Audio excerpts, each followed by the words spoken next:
कई बार लोग बहुत पुण्य कर्म करते हैं। हमारे पंजाब में इतनी सारी कुल देवियां, हमारी ब्रजमंडल की कुल देवी भी धर्मशाला के पास कांगड़ा देवी, ब्रजेश्वरी देवी हमारी कुल देवी हैं। कई लोगों की कुल देवी यहां विराजती हैं। तो लोग पुण्य के लिए देवियों के दर्शन करने जाते हैं, गंगा स्नान करते हैं, महादेव पर बिल्व पत्र चढ़ाते हैं। इस प्रकार की कुछ ना कुछ पुण्य अर्जन करने की योजनाएं करते रहते हैं। बहुत ध्यानपूर्वक सुनिएगा। लेकिन कई बार बहुत पुण्य करने के बाद भी, बहुत अच्छा व्यवहार रखने के बाद भी, बहुत अच्छी बुद्धि रखने के बाद भी हमारे साथ अच्छा नहीं होता।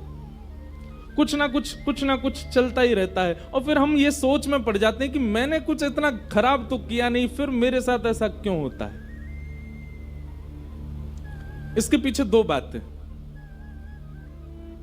पहली बात कि प्रारब्ध व्यक्ति कब भोगेगा ये कोई नहीं जानता, वो कभी भी भोग सकता। आज भीष्म पितामह का चरित्र आएगा कथा में। भीष्म पितामह भगवान श्री कृष्ण से कहते हैं कि मुझसे ज्यादा पापी दुर्योधन, मुझसे ज्यादा पापी दुशासन, मुझसे ज्यादा पापी ये सारे कौरवजन, इन लोगों को इतना कष्ट नहीं हुआ होगा मृत्यु में जितना कष्ट आपने मुझको दिया है। एक बाण एक गदा में सबका वध हो रहा है और मुझको आपने असंख्य बाण मारे। मैंने इतना बड़ा पाप किया है क्या कोई? नाथ, अपने 100 जन्मों की मुझको याद है, मैंने इतना बड़ा, इतना भयावह पाप तो नहीं किया कि आपने मुझे इतनी बड़ी पीड़ा दी। तो भगवान कहते हैं कि भीष्म पितामह 100 ही जन्म होते हैं क्या? 101वां नहीं हो सकता। तुमको 100 जन्मों की याद है और मैं तुम्हें 101वां जन्म बताऊं तो? भीष्म पितामह बोले मतलब मैं बाणों की सैया पर 101वें जन्म का प्रारब्ध भोग रहा हूं। भगवान बोले हाँ। भीष्म पितामह ने हाथ जोड़ लिए, बोले धन्य नाथ, ये आप ही संभालो इस काम को, हमारे तो पूरी बुद्धि घूम जाएगी, हम समझ ही नहीं पाएंगे कि हम किस कर्म का कर्तव्य, किस कर्म का फल भोग रहे हैं अभी। इसलिए भैया वृंदावन रस में रहवे वारे इनको फर्क ना पड़े, जीवन में जो होता रहे। वे तो यही विचार करें कोई जन्म को कब कहां को कहां भोग रहे हैं, भैया भोग ले, निवृत्त है ले। जीवन में आने वाले प्रारब्ध जो हैं ये हमारी परीक्षा है। संसार एक विद्यालय है, विद्यालय में जाने वाले को परीक्षा देनी पड़ती है। और यदि विद्यालय जाने वाला बालक ये कहे मैं परीक्षा नहीं दूंगा, ये तो कोई तुक नहीं बैठा ना। इसलिए यहां पर परीक्षाएं होती हैं हमारे प्रारब्ध के रूप में, उनको भोग लेना चाहिए। उसके प्रति यह भावना नहीं रखनी चाहिए कि नहीं नाथ ऐसा क्यों कर रहे हैं, नाथ ये क्यों हो रहा है, नाथ ऐसा क्यों हो रहा है।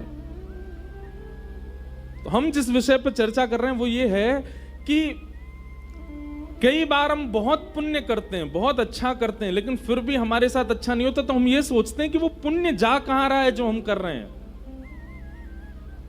इकट्ठा हो रहा है, अर्जित हो रहा है। फिर प्रश्न हुआ तो फिर वो इकट्ठा हुआ जो पुण्य है, उस पुण्य का फल कब मिलता है? आपको माननी पड़ेगी ये बात, पर ये सत्य है। भागवत जी कहती हैं जिस समय आप कथा सुनने का मन बनाते हैं और भगवत चर्चा सुनने के लिए पंडाल में उपस्थित होते हैं, उस समय यही सोचना चाहिए हमारे द्वारा जितने किए गए पुण्य हैं उन सबके फल के रूप में आज हमको हरि चर्चा मिल रही है, भगवत चर्चा मिल रही है। आप किसी रसिक की वाणी सुनते हैं, अच्छा आजकल तो पुण्य हमारे कुछ ज्यादा ही मिल रहे हैं हमको, हैं? इंस्टाग्राम खोलो, वहां पर भी कोई ना कोई भजन, कोई ना कोई चर्चा, कोई ना कोई प्रवचन सुनने को मिल जाता है ऐसे रसिक जनों के। यूट्यूब खोलो, वहां पे भी मिल जाता। मतलब अब तो चलते फिरते हमारे पुण्यों के फल मिल रहे हैं। हम लोगों ने कितना पुण्य किया है। ये इस सदी में, जिस सदी में हम हैं, हम आप सब लोगों के बहुत पुण्य हैं जो हमको इतने ज्यादा सत्संग मिल रहे हैं, ऐसे ऐसे महापुरुषों की वाणी सुनने को मिल रही है। भाग्योदयेन बहुजन्म समर्जितेन सत्संगमं च लभते पुरुषो यदा वै। एक नहीं अनेक जन्मों के भाग्य उदित होते हैं तब क्षण भर का सत्संग मिलता है। हमको तो हर क्षण मिल रहा है। हमने अपने गुरुदेव से ये प्रश्न किया तो गुरुदेव इसका मतलब तो हमारे बहुत पुण्य है जो हम इतना सारा सत्संग सुन रहे हैं, फोन में तो सुन रहे हैं, कथा में लाइव बैठ के तो सुन रहे हैं, यूट्यूब पे तो सुन रहे हैं। तो हमारे गुरुदेव ने एक बहुत अच्छी बात कही, सत्संग चलते फिरते सोते उठते गाते सुनना ये पुण्य का फल नहीं है। पुण्य का फल कब है? बोले जब जो सुनी गई बात है वो जीवन में उतरे, तब समझो हाँ ये पुण्य का फल मिला। सत्संग तो रावण भी सुनता था कभी कभी, सत्संग तो कभी कभी राक्षसों को भी नारद जी जा जा करके सुनाते थे, पर उन पर प्रभाव नहीं होता था उसका। तो इसका मतलब ये थोड़ी है कि उनका पुण्य था। पुण्य तब मानो जब वो घटे, जीवन में उतरे। तो ये हमारा धन्य, हमारे पुण्य हैं कि आज भागवत की कथा हमको सुनने को मिल रही है, और वह भी सामान्य नहीं, वृंदावन रस में ओतप्रोत कथा सुनने को मिल रही है। ये हमारा सौभाग्य है। तो कल हम आप सब लोगों ने भागवत जी का प्रारंभिक 3 श्लोक सुने। 88,000 सौनकादि ऋषि नैमिषारण्य क्षेत्र में बैठे हैं, सूत जी महाराज उनको कथा सुना रहे हैं, और इसी विषय में सूत जी से सौनकादि ऋषियों ने पूछा कि भागवत की रचना वेदव्यास जी ने क्यों की। बहुत ध्यानपूर्वक सुनिएगा।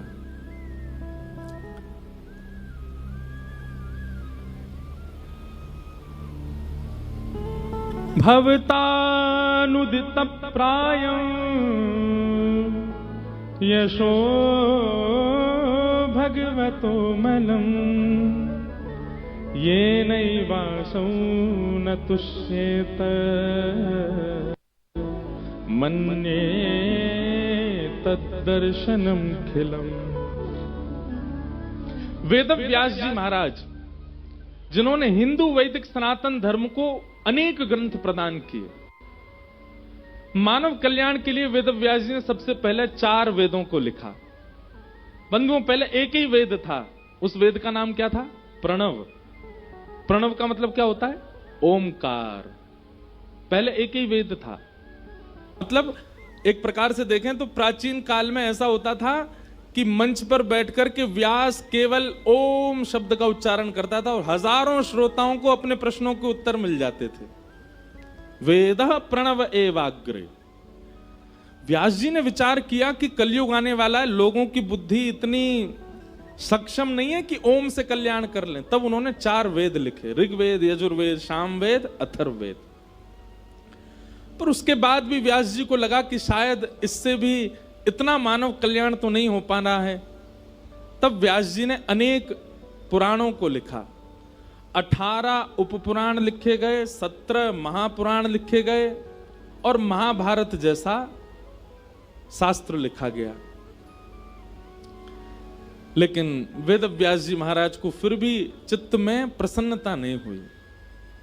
प्रसन्नता का मतलब अपनी क्रिया से तृप्ति होनी चाहिए ना। हम जो कर रहे हैं उससे हमको संतोष होना चाहिए कि मैंने अच्छा किया। हमारे विपराग जी कोई गाना गाते हैं तो ये जब गाना गा के निकलते होंगे, ये उसी समय सोच लेते होंगे अगर इनको संतोष हुआ होता है तो वो निश्चित है कि सब उसको सुनेंगे ही सुनेंगे। जब क्रिया करने वाले को अपने कार्य से स्वयं संतोष नहीं होता ना, तो निश्चित है कि उससे किसी को संतोष नहीं होगा। बहुत ध्यानपूर्वक सुनिएगा।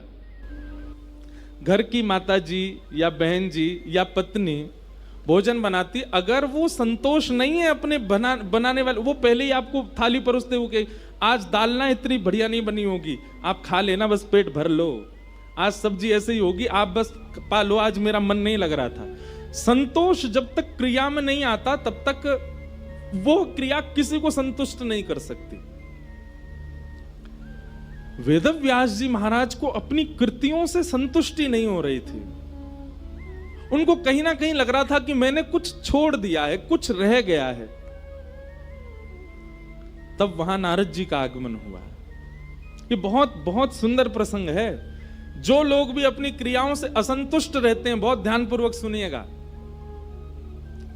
नारद जी का आगमन हुआ और नारद जी महाराज आकर के बोले, व्यास जी आपके शोक का कारण मुझे पता है, व्यास जी बोले देखिए मैंने कितनी पोथियां लिख दी, मेरा मन नहीं भरता है, मेरे मन को आनंद नहीं मिल रहा है, क्यों?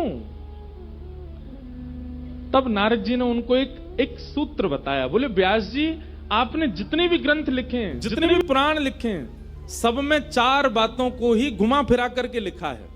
कौन कौन सी 4 बात? इसको कहते हैं चतुर्विध पुरुषार्थ, धर्म, अर्थ, काम और मोक्ष। आपने जितने भी ग्रंथ लिखे उसमें यही लिखा है कि धर्म कैसे किया जाए। आपने जितने भी ग्रंथ लिखे उनमें यही प्रधानता रखी है कि अर्थ कैसे कमाया जाए। आपने जितने भी पुराण लिखे सब में यही है कि कामनाओं की पूर्ति कैसे हो। और अंतिम बात, सबका उद्देश्य आपने यही बताया कि मोक्ष कैसे प्राप्त किया जाए। तो व्यास जी बोले इसके अलावा और है क्या? तब नारद जी कहते हैं पंचम पुरुषार्थ। पंचम पुरुषार्थ का नाम क्या है? प्रेम। क्या है? प्रेम। नारद जी कहते हैं व्यास जी आपने प्रेम को कहीं नहीं लिखा, प्रेम का वर्णन नहीं किया, इसलिए आपका चित्त शांत है। इसका मतलब क्या है? असंतुष्ट रहने वाले लोग ध्यान पूर्वक सुनिए, आपको अपनी क्रिया के प्रति, अपने कर्तव्यों के प्रति यदि प्रेम नहीं होगा आप असंतुष्टि रहोगे। और क्षमा कीजिए, जिस क्रिया के प्रति आपके चित्त में असंतुष्टि है उस क्रिया को मत कीजिए, छोड़ दीजिए। करिए वही जिसमें आपका मन लगे। अब देखो गोस्वामी तुलसीदास जी महाराज ने मानस जी की रचना की, तो गोस्वामी जी ने मानस में एक चौपाई लिखी, सिया राम मैं सब जग जानी, करहूं प्रणाम जोर जुग पानी। सिया राम मैं सब जग जानी, करहूं प्रणाम जोर जुग पानी। सब में सीताराम जी विराजमान है, मैं सबको प्रणाम करता हूं। तुलसीदास जी ने लिख दिया। अब लिख करके 80 घाट है बनारस में, वहां लिख करके मानस जी को विराजमान करके और आप दर्शन करने के लिए गए काशी विश्वनाथ भगवान का। तभी मार्ग में एक नंदी आ गया और वो मार्ग के बिल्कुल बीचों बीच खड़ा था। तो गोस्वामी जी निकलते समय बोले अब कैसे निकलूं, इधर से जाऊं उधर से? वो नंदी पूरा खड़ा है मार्ग में। तो आपने थोड़ा हल्ला किया और हल्ला करके उसको ऐसे हाथ दिखा करके, जैसे जानवर आ जाए तो उसको भगाते हैं, ऐसे आपने उसको भगाया। गोस्वामी जी दर्शन करके जब लौट करके आए तो उन्होंने जो चौपाई लिखी थी, सिया राम मैं सब जग जानी, करहूं प्रणाम जोर जुग पानी, वो अपने आप अंतर ध्यान हो गई। गोस्वामी जी बोले मैंने इतनी सुंदर चौपाई लिखी थी कि सिया राम जी को सब जग में देख करके सबको प्रणाम करूं, ये अंतर ध्यान क्यों हो गई? तभी आपके नेत्रबंद हुए और नेत्रबंद होते ही हृदय में एक ध्वनि प्रकट हुई। बोले क्योंकि आप केवल लिख रहे हो, लिखी हुई वस्तु पर आपको खुद भरोसा नहीं है। आज एक नंदी आया तो आप उसको राम जी ना जान करके और जानवर समझ के भगा रहे थे। स्वयं लिख रहे हो सिया राम मैं सब जग जानी, तो फिर नंदी को क्यों भगाया? उसमें भी तो राम जी उसको प्रणाम कर लेते। तब राम जी के मन में, तब श्री गोस्वामी तुलसीदास जी के मन में यह भाव आया कि जब तक किसी कृति के प्रति पूर्ण विश्वास और प्रेम नहीं होगा वो आनंदित नहीं कर सकती। हम उन लोगों से भी निवेदन करेंगे, नाम जप में अगर मन नहीं लगता है ना, नाम जप में अभी इतनी रुचि नहीं होती, तो आप दूसरे साधनों को ज्यादा कीजिए। क्योंकि जब तक उसमें रुचि नहीं बढ़ेगी आप अपराध करेंगे, आपसे कोई ना कोई अपराध बनेगा। कथा में आपकी रुचि नहीं बन रही है, ठीक है, आप धाम के प्रति रुचि बढ़ाओ, आप सेवा के प्रति रुचि बढ़ाओ। लेकिन एक समय आएगा कि धीरे धीरे जिस भाव में आपकी रुचि नहीं है उसमें रुचि बनेगी। नारद जी महाराज ने आकर के व्यास जी को समझाया, बोले क्योंकि आपके चित्त में आपने प्रेम का वर्णन नहीं किया, इसलिए आपका चित्त अशांत है। हे व्यास जी, प्रेमी व्यक्ति को धर्म से कोई मतलब नहीं होता, प्रेमी व्यक्ति की कोई कामना नहीं होती, प्रेमी व्यक्ति का अर्थ से भी मतलब, अरे कहां तक कहें, प्रेमी व्यक्ति को मोक्ष भी नहीं चाहिए। जिसको ये चारों नहीं चाहिए उसके लिए आपने क्या लिखा? कुछ भी नहीं। इसलिए आपका हृदय अशांत है। प्रेमा पुरर्थो महान, प्रेम जिससे बड़े जीवात्मा के चित्त में, ऐसा कुछ लिखो। सीधी बात, हम पहले दिन भी कथा में बोल चुके हैं कि भगवान दिख रहे हैं तो ये सामान्य स्थिति है, लेकिन भगवान कोई अपने दिख रहे हैं। श्री राधा रमण जी के प्रति प्रियतम का भाव आ रहा है, राधा वल्लभ जी के प्रति लाला का भाव आ रहा है, बिहारी जी के प्रति सख्य भाव आ रहा है, तो समझो कि आपकी भक्ति जो है वो प्रेम लक्षणा हो रही है। अब धर्म अर्थ काम मोक्ष से आप ऊपर उठ चुके हो,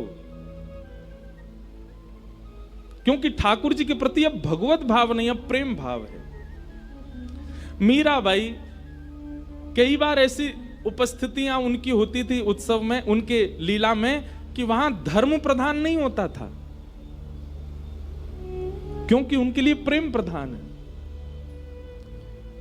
सूरदास जी की पूरे चरित्र में आप देखेंगे कई बार धर्म अर्थ काम मोक्ष की सीढ़ियों को छोड़ करके ऊपर चढ़ जाते थे। क्यों? प्रेम प्रधान है।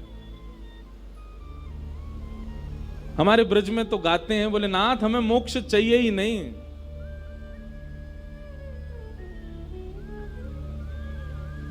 कहाँ करूं वैकुंठ ही जाए, कहाँ करूं वैकुंठ ही जाए, जहां नहीं नंद, जहां नहीं यशोदा,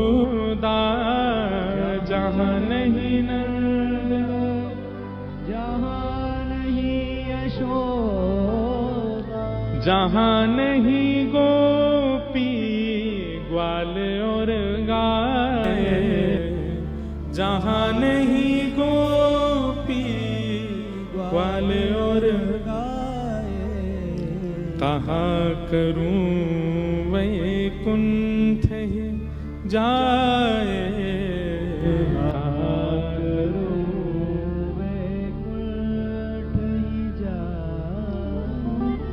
प्रेमी व्यक्ति को तो मुक्ति की भी कामना नहीं होती। हमारे ब्रज में गाते हैं, हे नाथ एहो विधि ना तो पे अचरा पसार मांगू, जन्म जन्म दीजो याही ब्रज शिवो, एहो विधि ना तो पे अचरा पसार मांगू, जन्म जन्म दीजो याही ब्रज बसवो। अरे ब्रजवासी तो जामे और ठाकुर जी के आगे ऐसे ऐसे अपने अचरा पसार करके बिहारी जी तक कहें, हे बिहारी जी, हे राधा वल्लभ लाल जी, हे राधा रमण जी, यदि तुम हम पे नेकऊ रीझ गए हो, तुम हमारी सेवा ते नेकऊ प्रसन्न है गए हो, हमें एक वरदान दे दो। बोले कहा, बहुत संपत्ति चाहिए? बोले कछु ना चाहिए। त्रैलोक्य को राज्य चाहिए? बोले कछु ना चाहिए। अच्छा स्वर्ग अपवर्ग चाहिए? बोले बिल्कुल नहीं चाहिए। तो कहा चाहिए? बोले बस एक कृपा कर दियो, दोबारा ते हमारो ब्रज में ही जन्म है जाए, बस ये कृपा कर दो नाथ, और कुछ नहीं चाहिए।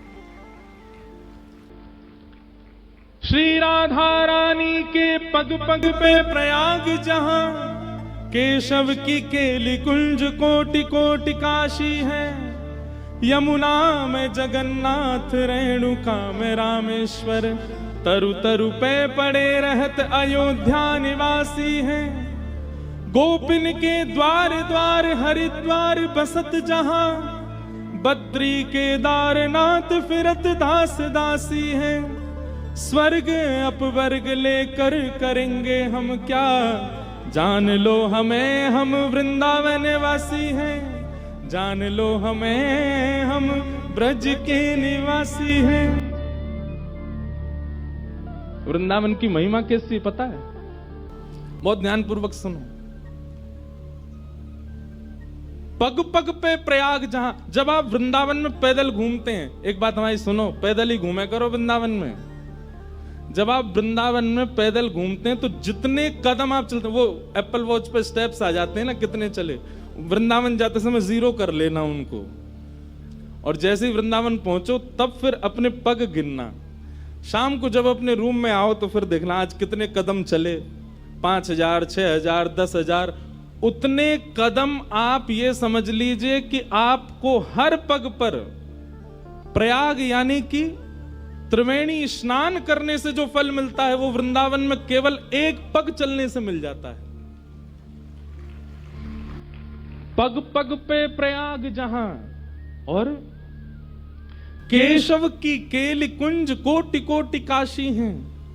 आप जितने वृक्षों को देखते हैं वृंदावन में, उतने वृक्षों को गिन लीजिए, उतना काशी जाने का जो फल मिलता है वो प्राप्त हो जाता है। गोपिन के द्वार द्वार हरिद्वार बसत जहां, आप जितने ब्रजवासियों के द्वार का दर्शन करते हैं उतने हरिद्वार जाने का फल मिल जाता है। बद्री केदारनाथ फिरत दास दासी हैं, वृंदावन में डोलवे मात्र से बद्री केदारनाथ जाने का फल मिल जाता है।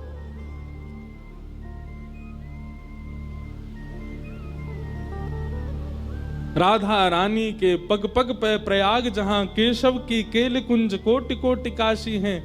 यमुना में जगन्नाथ, जब आप श्री यमुना जी का दर्शन करते हैं तो महाप्रभु श्री जगन्नाथ जी के दर्शन का फल प्राप्त होता है। रेणुका में रामेश्वर, और श्री यमुना जी की जो रेणु है, जो रज है, उसका दर्शन करने से, उसमें विचरण करने से रामेश्वरम जाने का फल मिलता है। तरु तरु पे पड़े रहत अयोध्या निवासी हैं, वृंदावन के हर मोड़ को पार करने से अयोध्या जाने का फल मिल जाता है। गोपिन के द्वार द्वार हरिद्वार बसत जहां, बद्री केदारनाथ फिरत दास दासी हैं। भैया आप लोग तो 1 दिन 2 दिन के लिए वृंदावन जाते हो तो आपको ये फल मिलता, हमारा तो जन्म ही वृंदावन में भयो। स्वर्ग अपवर्ग लेकर करेंगे हम क्या, जान लो हमें हम वृंदावन वासी। वृंदावन साधारण नहीं है। हमारे हरिराम व्यास जी गाते हैं, वृंदावन साचो धन भैया, वृंदावन साचो धन भैया। बस बंधुओं, वृंदावन में एक चीज का ध्यान रखना है हमेशा, कभी भी वृंदावन के ब्रजवासी, वृंदावन में आवे वाले दर्शनार्थी, वृंदावन में रहने वाले भजनानंदी, किसी के भी प्रति, चाहे वहां के बंदर ही क्यों नहीं हो, चश्मा ले जाएं तो राजी राजी दे ही दो, ले जा भैया। भैया वृंदावन के बंदर चश्मा ले जाएं, मानो आपसे यूं कह रहे हैं हमारे ठाकुर को नकली आंखन ते मत देख, असली आंखन ते देख, चश्मा पहन के काई को आयो है। हमारे वृंदावन के बंदर पर्स चुरा के भाग जाते हैं, यूं कह रहे हैं कहा करेगा इतनी संपत्ति को लुटा दे है। हमारे वृंदावन के बंदर पादुका ले जाते हैं, क्यों? बोले नंगे पाम घूम, हमारा ठाकुर नंगे पाम रहे ब्रज में, तू चप्पल पहन घूम रहा है। इसके अलावा बंदर और कुछ नहीं लेके जाते, वही लेके जाते हैं जो ब्रज में आने वाले का स्वरूप होता है।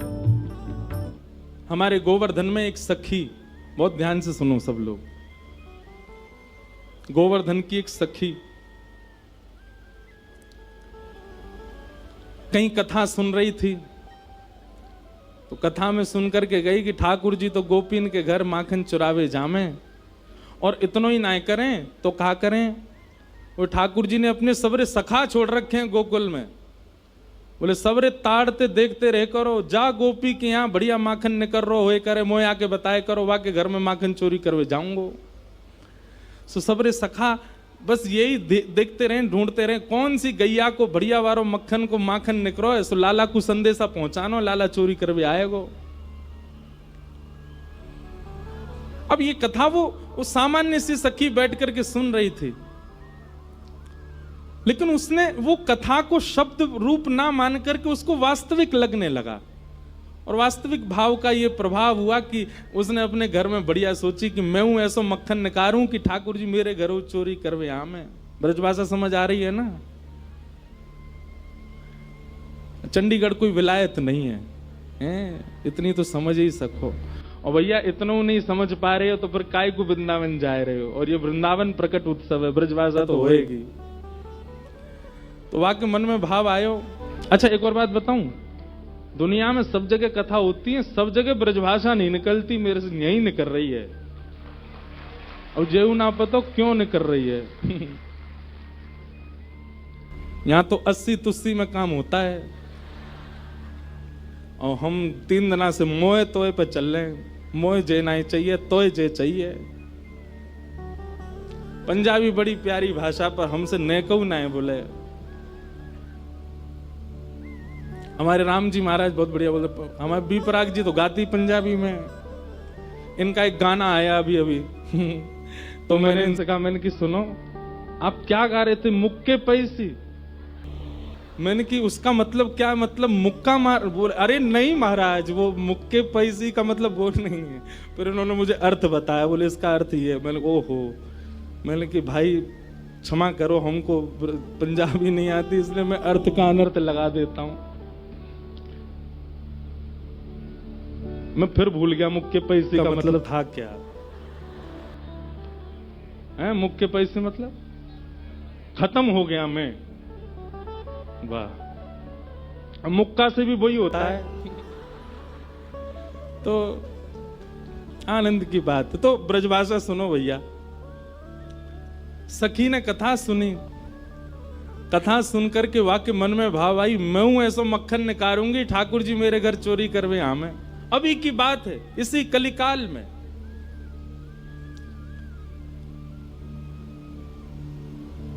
अब मक्खन निकाल लियो, निकाल करके माने मटका में मक्खन सजाए लियो। और वाकई मन में आई कि ठाकुर जी को कैसे पता चले कि मैंने मक्खन निकारो है। तो दर्शनार्थी दर्शन करने जाते थे, उन्हीं दर्शनार्थियों में मक्खन लेके जाती। तो सब तो सामग्री मंदिर में चढ़ा देते, वो चढ़ाती नहीं, पीछे खड़े होकर के वहीं से मक्खन के पात्र को ठाकुर जी को दिखाती। और ठाकुर जी को दिखा कहती, धौरी गैया के दूध सो बढ़िया रात में जमाए करके मैंने दही निकारो, वह दही से ऐसा बढ़िया मक्खन निकारो लाला। लेकिन ये मैं तो दे के ना जाऊंगी, अपने घर में छीका पे लटकाए के रखूंगी, तेरी इच्छा होए तो चोरी करवे आ जाइयो। श्रीनाथ जी के मंदिर में जाके ठाकुर जी को लोभ देती है। वैसे कोई करे ऐसा, बढ़िया खीर बनावे, चंडीगढ़ से जावे वृंदावन और ठाकुर जी को जाकर के बिहारी जी को, बिहारी जी आपके लिए खीर बनाए, पर हम यहां नहीं देंगे, चंडीगढ़ आके आओ, पाना है तो आप तो आ जाएं। लेकिन भैया एक बात बताएं, सोची समझी सूझबूझ से सेवा नहीं होती। सेवा तो अचानक आपके भाव से हो जाती है। बस सोच समझ करके करने वाला वो प्रेम नहीं होता। प्रेम सोच समझ के थोड़ी किया था, प्रेम तो हो जाता है। जिसमें प्रेमी को सोचना पड़ता है कि अब मैं क्या करूं, वो प्रेम नहीं है। तो समझो प्रेम वहां घटा है। बस अपने आप हो जाए, सहज भाव से कुछ कर दिया और वो हो गया, वो प्रेम है। सखी ने मक्खन ऐसे ठाकुर जी को दिखाया, और लाला मेरे घर चोरी करवे आ जा, ऐसा बढ़िया मक्खन है। और वहां ने सब बता दियो, मंदिर से निकल के सीधे जाओगे, पोखरते दाएं मुड़ जाइयो, वहां से बाएं मुड़ जाइयो, वहां सीधे आइयो, मई मेरो घर है। और मैं घर के सब लोग सो जामे रात्रि में, तब आए जाइयो, चुपचाप चोरी करके जाइयो लाला। मैं बस इतना देखना चाहूं, सुबह उठूं तो मेरो मटका, मेरे मटका को मक्खन खत्म है गयो, मैं वही से प्रसन्न रह जाऊंगी कि लाला आयो। मुझे इच्छा ना है कि मैं तेरो दर्शन करूं, मैं तो पकड़ूं। मेरो मन बस ये कि मैं जो सामग्री बनाऊं तुम पाके चले जाओ। एक दिन निकल गया, ठाकुर जी नहीं आए। रोज सुबह सखी उठती है और मटकी उतार करके देखती है, मक्खन तो ज्यों को त्यों रखो है अभी भी। दूसरे दिन फिर नया मक्खन निकल, फिर गई ठाकुर जी को, लाला तू मान ना रहो मेरी बात, मैं तोकू दावे ते कह रही हूं, ऐसा मक्खन तेने पायो नहीं होगा, तो एक बार आ जा। दूसरे दिन भी ठाकुर जी नहीं आए, तीसरे दिन फिर आए गई, फिर से आकर के ठाकुर जी को लोभ दे। अब वो रोज नए नए मक्खन निकाल के लावे और पीछे से ठाकुर जी को दिखावे। तो श्रीनाथ जी मंदिर में खड़े हैं, ऐसे कटाक्ष नीचे नेत्र हैं, सामने कुंभन दास जी बैठकर के कीर्तन सुना रहे थे। ठाकुर जी खड़े खड़े खड़े खड़े, ठाकुर जी के मुख में से लार टपकन लगी, यहां से लार गिरन लगी। और वह लार को सामने बैठे भाई कुंभन दास जी ने देख लियो। कुम्मनदास जी बोले जय जय जय जय जी, लार कैसे निकल रही है, का है गो, भूख लग रही है का? तो ठाकुर जी तो कुम्मनदास जी से बात करते थे। ठाकुर जी, ए कुंभना, एक सखी आवे रोज और पीछे खड़ी खड़ी मही ते मक्खन दिखावे मुझे और मुझको रोज लोभ दे के जाए, तुम चोरी करवे आ जाओ, तुम चोरी कर। अब मुँह तो यो भय लगे जो कलिकाल है, जो कलयुग है, कलयुग में मैं यदि सचल है गयो तो सब पकड़ लेंगे मुझको। अब मैं बाकी यहाँ कैसे जाऊं, मेरे खावे को बड़ो मन कर रहा है। कुम्मनदास जी के नेत्र सजल हो गए, बोले जय हो नाथ, आपके रसोई घर भंडार में कोई कमी है? अरे इतनो मक्खन, इतनो दही, इतनो दूध, इतनी गौशाला, इतनी गैयान को दूध रोज आपके मंदिर में आवे, वही सखी कोई क्यों चाहिए? बोले अरे तो तू ना समझेगो, वो बड़े प्रेम ते आवे और सब तो चढ़ा जामे यहाँ पे। अब देखो, हमने कोई सामग्री मंदिर में चढ़ाई, भोग लगी कि नहीं हमको क्या पता? इतने लोग लाते हैं सामग्री, सबका भोग लगता है, कोई जरूरी थोड़ी। पर वाके मन में ये भावना है कि तुम मेरे घर आओ, दर्शन भले ही मत दो, पाके चले जाओ, मुझको ये लगे कि हाँ तुमने पा लियो। कुम्मनदास जी बोले जय जय, तो बताओ कहा करना है? चलें चोरी करवे? कुम्मनदास जी बोले जे द्वापर ना है, कलयुग है, सोटा पड़ेंगे, तुम मुंह पड़ेंगे मुंह। कहा समाचार जागो, जय जय पिट गए हो? ठाकुर जी पिट गए? ठाकुर जी बोले ना ना पिटेंगे तो ना है हम, खैर इतनी तो हमारी अभ्यास है चोरी को, लेकिन अकेलो ना जाऊंगा, तू चले तो चले। कुम्मनदास जी बोले मैं बड़ो बूढ़ो। कुम्मनदास जी ये कौन से हैं पता है? ये मैं खुद भूल गया, ये सबसे आगे वाले कुम्मनदास ही हैं, वीणा लेके बैठे। कुम्मनदास जी बोले मैं बड़ो बूढ़ो, मैं कैसे जाऊंगा? बोले कछु मत करियो, बस फुर्ती रखियो, फुर्ती, बाकी सब मैं संभाल लूंगा। बड़ी प्यारी कथा है। इस कलिकाल में रात्रि में ठाकुर जी की शयन आरती हुई, ठाकुर जी शयन को चले गए, सब दर्शनार्थी अपने अपने घर को, मंदिर परिसर के सब लोग अपने घर को चले गए। ठाकुर जी ने कुम्मनदास को इशारा कर दिया, बोले जैसे सब जाएं पीछे खिड़की पे आ जाइयो। सब चले गए। जैसे कपाट बंद हुए, कुम्मनदास जी पीछे खिड़की पे खड़े हैं, प्रतीक्षा कर रहे हैं। इतने में कहा देखो, खिड़की में से साक्षात श्रीनाथ जी सचल है करके निकर करके बाहर आ रहे हैं और आए करके कुम्मनदास जी के कंधा पे अपने दोनों पाम लटकाए लिए बैठ गए और ऐसे मूड पकड़ लियो सिर। बोले चल कुंभना। बोले जानो कहां को? बोले तू चल, मैं बता रहा हूं ना, यहां से सीधे चल, आगे पोखर आएगा, माते दाएं मुड़ जाइयो, फिर माते बाएं मुड़ जाइयो, बाएं ते फिर सीधे जाइयो, सीधे तो फिर बाएं मुड़ जाइयो, मही है को घर। कुम्मनदास जी बोले पूरी दुनिया आपका पथ जानती है, पर आप अपने प्रिय का पथ जानते हो नाथ। ये सौभाग्य है उस सखी का कि आप उसका पथ जानते हो, आप उसका मार्ग जानते हो।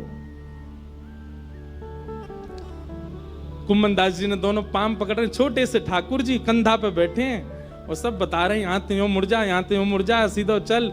अब देख जे आगोवा गोपी को घर, अब मैं मुख्य द्वार ते तो जाना सके, तो कहा कियो अपनी पीतांबरी फेंकी ऊपर छत पे, और वहां पे है के ऊपर ठाकुर जी चढ़ गए, फिर कुम्मनदास खींच लियो और छत से सीधे अंगना में पहुंचो। मां देखी एक छींका पे मक्खन रखो। ठाकुर जी देख वो धरो, कुम्मना तू खड़े हो जाओ, मेरे पाम पकड़ लियो, देख या मक्खन खाएंगे हम। कुम्मनदास जी खड़े हैं और ठाकुर जी अभी तो लटका के पाम बैठे हुए, अब ठाकुर जी ने दोनों कंधान पे पाम धरे, सिर पकड़ करके धीरे धीरे उठे, छींका पकड़ लियो और छींका में ते ठाकुर जी मक्खन निकारे और मक्खन निकाल के चाटे और प्रेम से पामे। कुम्मनदास जी बोले जय जय, मैं हूं आया हूं संग में मुंह पवाए दो। अरे अरे मैं तो भूल ही गया, रुक जा, बड़ो जोर को मक्खन है। निकाल करके ठाकुर जी ने पायो और जितनो जीव में आयो, बाकी जो बच गयो, ऐसे नीचे हाथ करके कुम्मन जल्दी मुंह खोल अपनो। अब कुम्मनदास जी मुंह खोले, ठाकुर जी आंख पे लगा में, नाक पे लगा में, और जैसे ही मुख में दियो है, ठाकुर जी के हस्त कमल से मक्खन मुख में जाते ही कुम्मनदास जी तो मंत्र मुग्ध हो गए। कुम्मनदास जी के हाथ वाथ सब ढीले हो गए। ठाकुर जी ए कुम्भना में गिर जाऊंगा, संभाल के पकड़। हाँ जय जय पकड़ू। जैसे ही पकड़ करके ऊपर ने देखना चाह रहे कैसे चोरी कर रहे हैं ठाकुर जी। जैसे ही ऊपर दृष्टि करी, ठाकुर जी की धोती ढीली है कि नीचे सरक रही। कुमनदास जी बोले जय जय जय जय जय जय, हो है जाएगी, जल्दी आगू पकड़ो। सोई ठाकुर जी ने 4 भुजा धारण करी, 2 भुजा से तो अपनी धोती पकड़ी और 2 भुजा से छींको पकड़ के खड़े हैं। कुमनदास जी बोले जय हो चतुर्भुज भगवान। शंख चक्र गदा पद्मधारी चतुर्भुज तो बहुत देखे, पर मक्खन चोरी कर, मक्खन हरण चतुर्भुज पहली बार देखे। बोलो मक्खन हरण चतुर्भुज नाथ की। 2 भुजा से धोती पकड़ के बैठे हैं, 2 भुजा से छीको पकड़ रखो है। चतुर्भुज रूप में ठाकुर जी प्रकट है गए। कुमनदास जी वह रूप को देख करके आनंदित है गए। पहले तो कुमनदास जी ने मक्खन पायो तो मंत्रमुग्ध है गए, लेकिन अब चतुर्भुज रूप में जब ठाकुर जी को देखो, अब भैया कोई ठाकुर जी को देख ले वो होश में रह सके? कुमनदास जी के तो हाथ ढीले पड़ गए, नेत्र बंद है गए, भाव आवेश में चले गए। अब कुमनदास जी के तो तन हिलन लगो। अब तो कुमनदास जी नीचे को हिलने लगे। ठाकुर जो ए कुंभना कहा कर रहा है, अरे कुंभना ए मैं गिर जाऊंगा, कुंभना ऐसा मत करे। अब कुमनदास जी को कहां सुनाई दे, और इतने में ही कहावे कुमनदास जी तो बेसुध है कि नीचे भय, और ठाकुर जी वही छीका पे ही लटक गए। और ठाकुर जी जैसे ही लटके सो छीका पे तो मटकी नीचे गिर गई। मटकी नीचे गिरती जोर की आवाज भई, पूरे घर के लोग उठ गए, ओ चोर आ गए, चोर आ गए, चोर आ गए। सखी ने उठाया मोटो वारो बांस और निकर के जैसे ही बाहर आई, कुमनदास जी तो बेसुध पड़े। ठाकुर जी झटपट उछल करके छत पे है करके माथे भाज गए। कुमनदास जी वहीं रह गए। सखी ने आए करके महाराज कुमनदास जी में डंडा दिए 15-20, लेकिन कुमनदास जी तो नेत्रों से नीर बहा रहे हैं, मंत्रमुग्ध है करके पड़े हैं। ने प्रकाश किया और प्रकाश करके देखी है कौन, देखूं तो सही। और जैसे ही देखे श्री कुमनदास, ए बाबा ए कुंभना, तुम तो वहां मंदिर में कीर्तन गाओ हैं बाबा, तो शर्म ना आई है? घर में चोरी करवे आयो है, मक्खन चुरावे आयो? जो मक्खन ठाकुर जी के काजे निकालती वह तू चुरावे आयो? तब कुमनदास जी ने ये बहुत सुंदर पद गाया,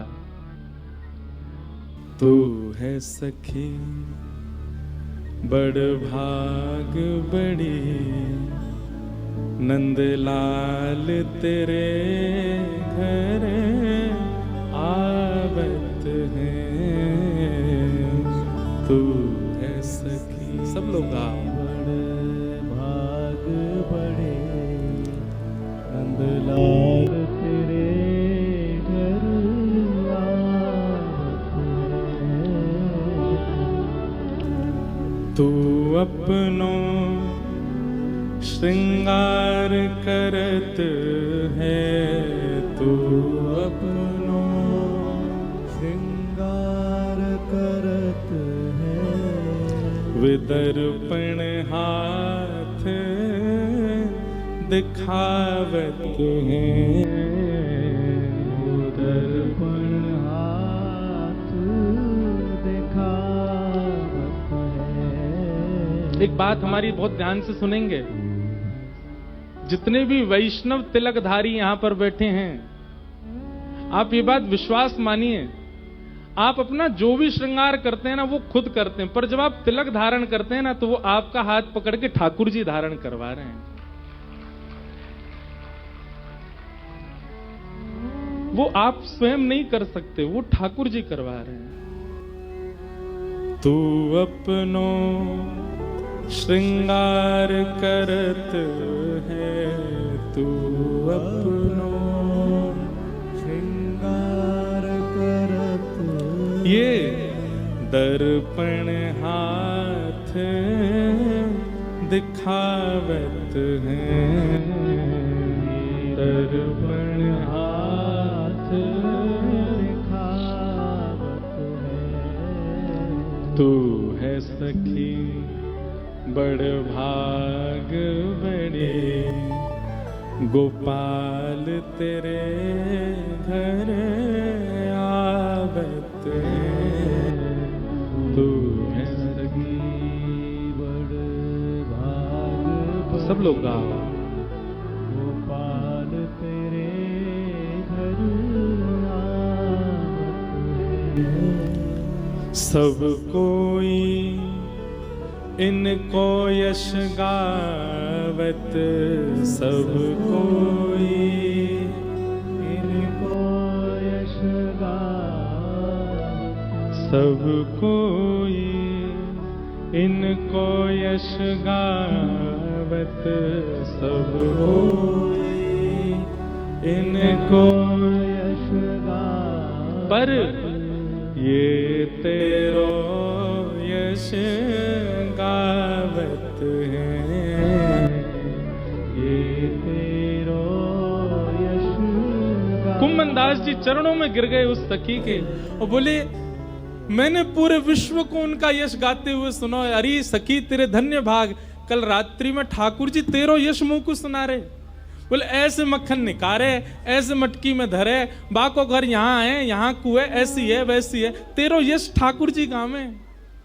पर ये तेरो यश गावत है, पर ये तेरो यश गावत है। कुम्भनदास जी कह रहे हैं वो तो सो इतनो प्रेम करें, इतनो प्रेम करें, इतनो प्रेम करें। ठाकुर जी बोले, सखी बोली कितनो प्रेम करें?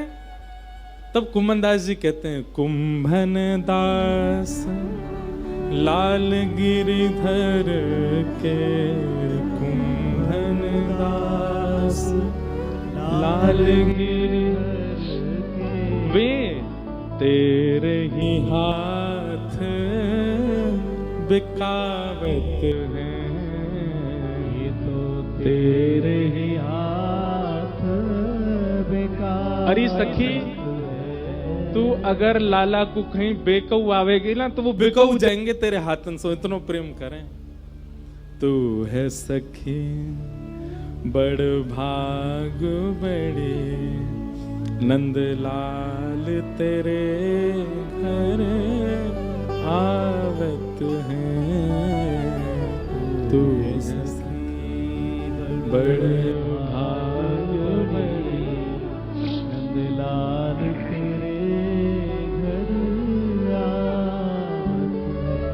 गिरिराज धरण की।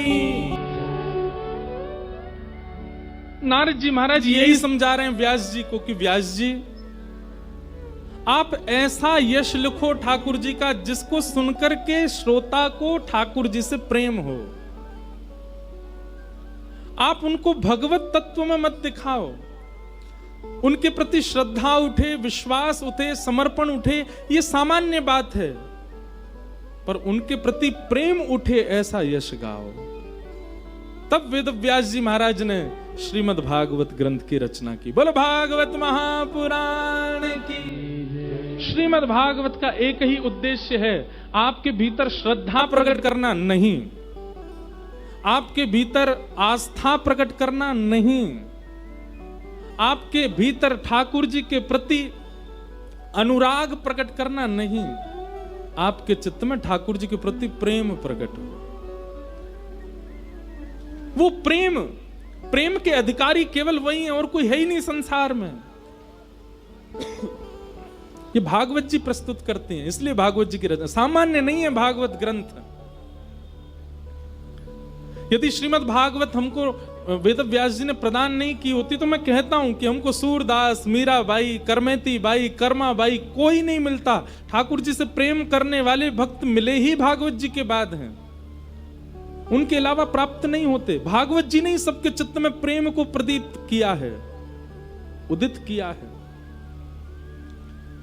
ऐसी भागवत जी की रचना हुई और श्रीमद् भागवत रचना करके वेद व्यास जी महाराज ने सबसे पहले श्रीमद् भागवत जी को अपने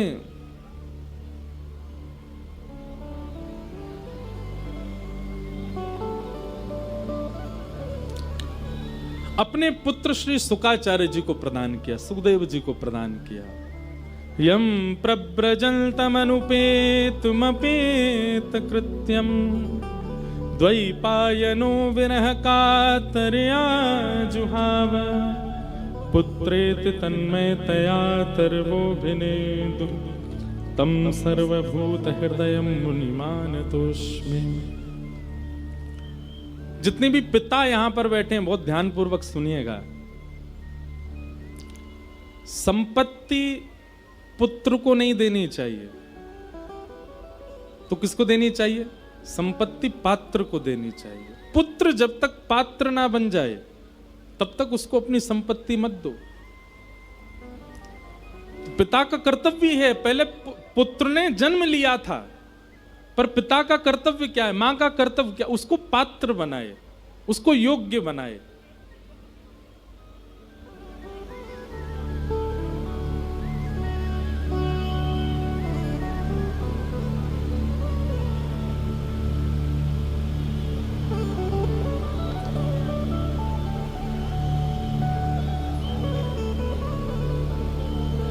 बोलो वृंदावन बिहारी लाल की।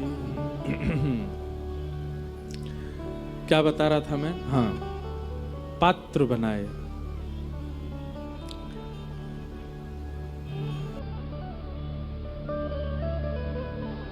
वेद व्यास जी महाराज ने अपने पुत्र श्री शुकाचार्य जी को प्रदान किया और शुकाचार्य जी ने फिर वही भागवत की कथा राजा परीक्षित को सुनाई। प्रश्न होने लगा कि राजा परीक्षित कौन है? तब यहां से महाभारत का प्रसंग सुनाया गया कि यदा मृधे कौरव संजयानां वीरेस्वथो वीरगतिं गतेषु ब्रकोदरा विद्गदा विमर्श भृगुनोरुदण्डे धृतराष्ट्रपुत्रे। महाभारत का प्रसंग है तो बिल्कुल अंतिम भाग भागवत में वर्णन किया गया है, उसमें हम ज्यादा नहीं जाएंगे, बहुत अलग विषय हो जाता है। पर परीक्षित को 7 दिन में मरने का श्राप कैसे लगा उसके लिए हमको थोड़ा तो सुनना पड़ेगा, इसलिए मैं थोड़ा सूक्ष्म में कह करके और स्तुति प्रकरण की ओर चलूंगा।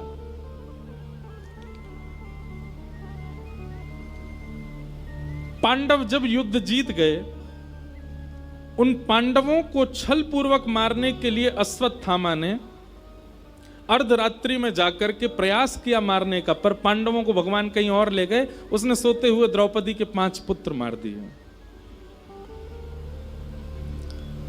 द्रौपदी के पुत्रों की मृत्यु का बदला लेने के लिए अर्जुन ने संकल्प लिया कि मैं उस बाल हत्यारे को छोड़ूंगा नहीं। अश्वत्थामा को पकड़ करके मृत्युदंड देना चाहते थे, पर द्रौपदी ने मना किया और द्रौपदी ने आज्ञा कर दी कि नहीं, मेरे पुत्र मरे हैं, मेरी आज्ञा नहीं है कि आप इसको मत मारो। अश्वत्थामा का अपमान करके छोड़ दिया, परंतु अश्वत्थामा के मन में भाव आया, बदला तो मैं लूंगा पांडवों से, और बदला लेने की भावना से पांडवों के एकमात्र बचे हुए वंशधर को मारने के लिए, उत्तरा के गर्भस्थ शिशु को नष्ट करने के लिए उसने ब्रह्मास्त्र छोड़ा। भगवान ने उत्तरा के गर्भ में प्रवेश करके बालक की रक्षा की। वही बालक परीक्षित हैं। जो लोग आते जा रहे हैं चुपचाप आके बैठ जाओ, बेचारे ऐसे लग रहे हैं जैसे कैद से छूट के आए हैं सब। आज सिक्योरिटी वालों ने इनको आने नहीं दिया, बेचारे अब आ रहे हैं। आपकी खुशी बहुत अच्छी लग रही है, पर ऐसी लग रही है जेल से छूट के आए हो। चुपचाप आके शांति से बैठ जाओ। वैसे एक बात कहें,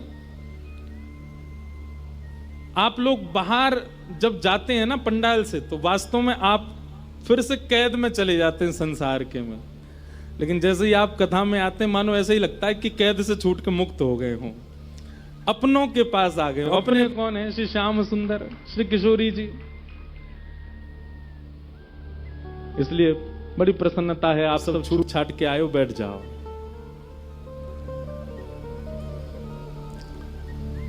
तो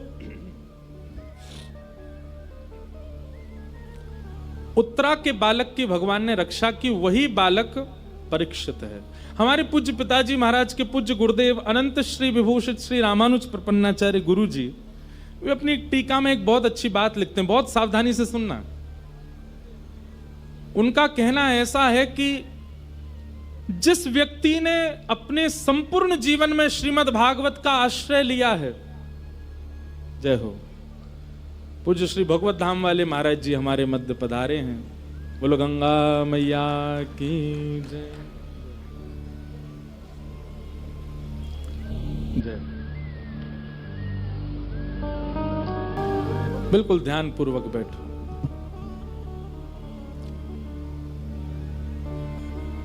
बहुत ध्यान पूर्वक सुनिए। जिस व्यक्ति ने अपने जीवन में श्रीमद् भागवत जी का आश्रय लिया है,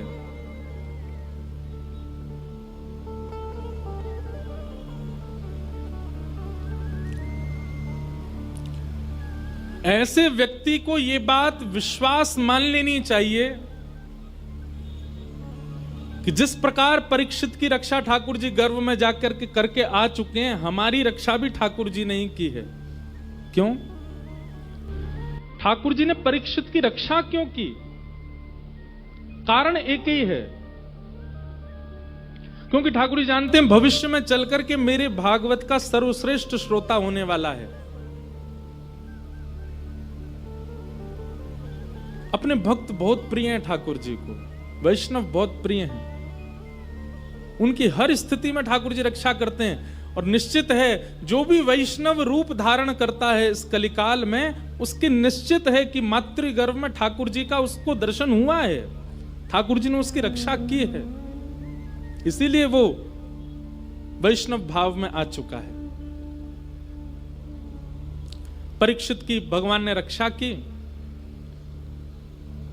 भगवान द्वारिका जा रहे थे, उत्तरा के गर्भ के बालक की रक्षा करके भगवान जैसी रथ में बैठे, कुंती ने भगवान की स्तुति गाई। इतनी सुंदर स्तुति है कुंती की, अद्भुत। कि नमस्ये पुरुषं त्वाद्यं ईश्वरं प्रकृते परम् अलक्ष्यं सर्वभूतानां अंतर्बहिर्वस्थितम्।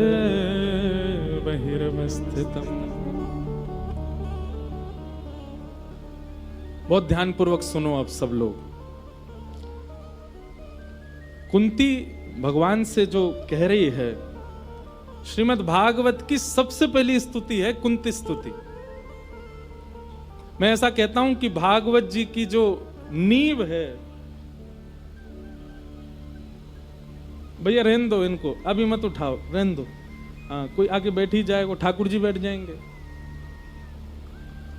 हमको अब थोड़ी देर कथा सुनाने दो भैया। सबसे हमारी प्रार्थना, बिल्कुल शांति पूर्वक बैठो।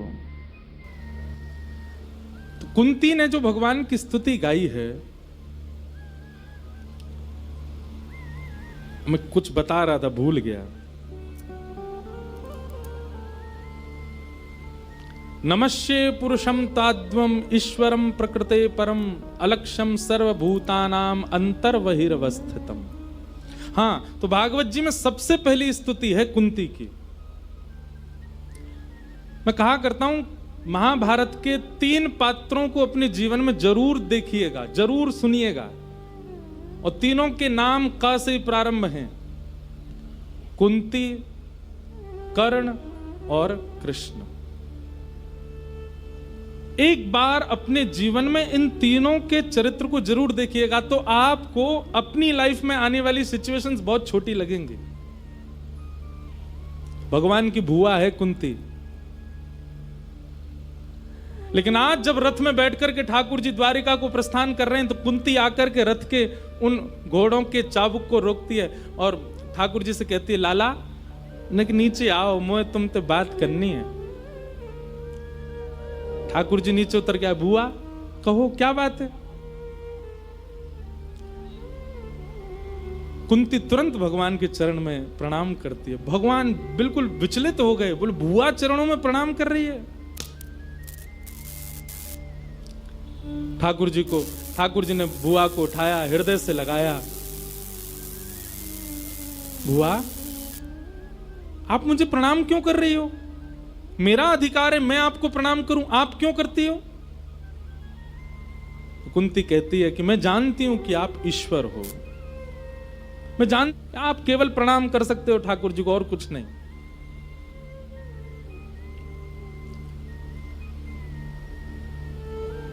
भगवान कह रहे हैं बुआ अब ये क्या मेरे को भगवान भगवान बोल रही हो?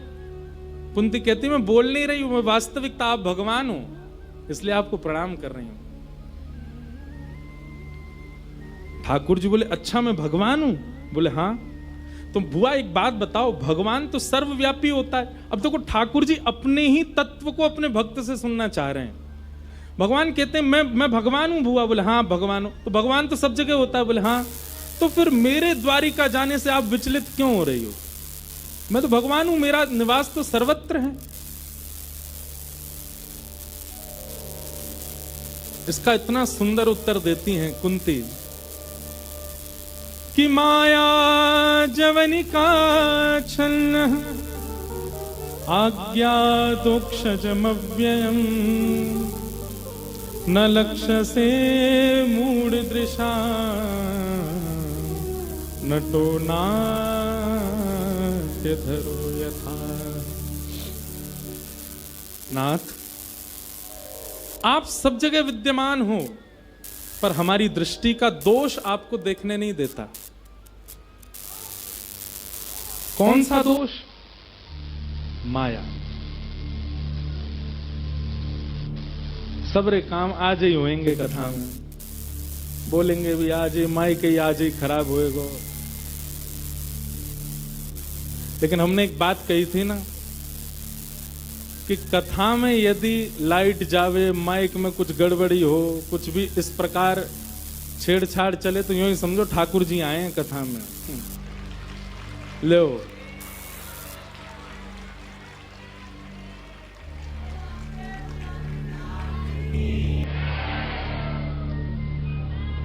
अब पता वहां घूमते घूमते मंच पे आके बैठ गए होंगे, यही हमारी यहीं की लाइट ही चली गई। जय हो। ठाकुर जी भी अद्भुत हैं। हमने एक बात कही थी ना कल कथा में, जैसा आप चाहते हो वैसा हो जाए, जो आप सोचते हो वैसा हो जाए, तो समझो ठाकुर जी आपसे नाराज हैं। इसीलिए आप जो चाहते हो वो हो जाता है आपके साथ। लेकिन आप जैसा चाहते हो वैसा ना हो तो समझो ठाकुर जी आपसे प्रसन्न हैं। क्यों? प्रेम का ये स्वरूप है कि प्रेमी अपने प्रेमी को उसकी प्रिय वस्तु देने में बहुत परेशान करता है। ठाकुर जी छेड़ रहे हैं, बोले आज या को मन लग रहा हो कथा में, दारी के करन नहीं दूंगा। लेकिन भाव से सुनो आप। और मैं बार बार भूल और जाता हूं, मेरा ध्यान बहुत जल्दी टूट जाता है। कुंती स्तुति बहुत सुंदर है। तो भगवान ने पूछा कि मैं तो सर्वत्र हूं, फिर मेरे द्वारिका जाने से आपको इतनी परेशानी क्यों हो रही है? बुआ, मेरा तो निवास सब जगह है ना, और मैं सब जगह हूं तो एक रूप से द्वारिका में हूं, एक रूप से कण कण में, यहां पर भी आप रो क्यों रही हो फिर मेरे जाने से? कुंती ने उत्तर दिया, माया जवनिका छन्न आज्ञा दोक्षजमव्ययम् न लक्ष्य से मूढ़ दृशाम नटो नाट्य धरो यथा। नाथ, आप सब जगह हो, पर दोष हमारी दृष्टि में है। कैसे? जिस प्रकार कठपुतली को नचाने वाला कठपुतली को नचाता है, रुलाता है, सुलाता है, कठपुतली का ब्याह भी करा देता है, कठपुतली के बालक भी हो जाते हैं, कठपुतली कोई मर भी कठपुतली सारा एक स्वरूप, एक जीवन दिखा देती है। देखने वाले को थोड़ी देर में लगने लगता है कि ये कठपुतली रो रही है, कठपुतली सो रही है, कठपुतली जाग रही है, कठपुतली हंस रही है। पर वास्तविकता क्या है?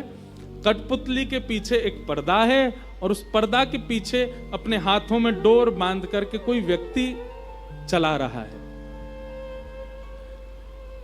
नाथ, यदि वो बीच में जो पर्दा पड़ा है उसको यदि हटा दिया जाए तो सारा भेद क्लियर हो जाएगा कि ये कठपुतली है और उसको नचाने वाला पीछे खड़ा है। ठीक वैसे ही नाथ आप सब जगह विद्यमान हो। हमको लगता है सामने वाला हंस रहा है, सामने वाला रो रहा है, ये कितना धनवान हो गया, ये कितना निर्धन हो गया, ये कितना सुंदर है, ये कितना कुरूप है, इन सब के पीछे माया का पर्दा, और माया के पीछे आप बैठे हो, आप ही सब करवा रहे हो। माया के कारण आप दिखते नहीं, लेकिन यदि हमारे जीवन में सदगुरु आ जाएं तो सदगुरु आकर के उस माया के पर्दे को हटा देते हैं, तो सब क्लियर हो जाता है कि ये संसार में सब मिथ्या है, सब करा ठाकुर जी रहे हैं।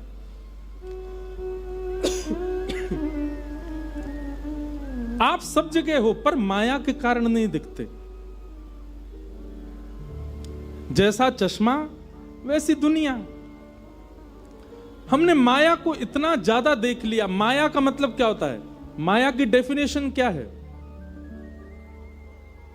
ऐसी वस्तु, ऐसा व्यंजन, ऐसा व्यक्ति, ऐसा स्थान जो आपको ठाकुर जी से दूर खींचता है, जो आपको सद्भावना से दूर खींचता है, जो आपको सुंदर व्यवहार से दूर करता है, सब माया है।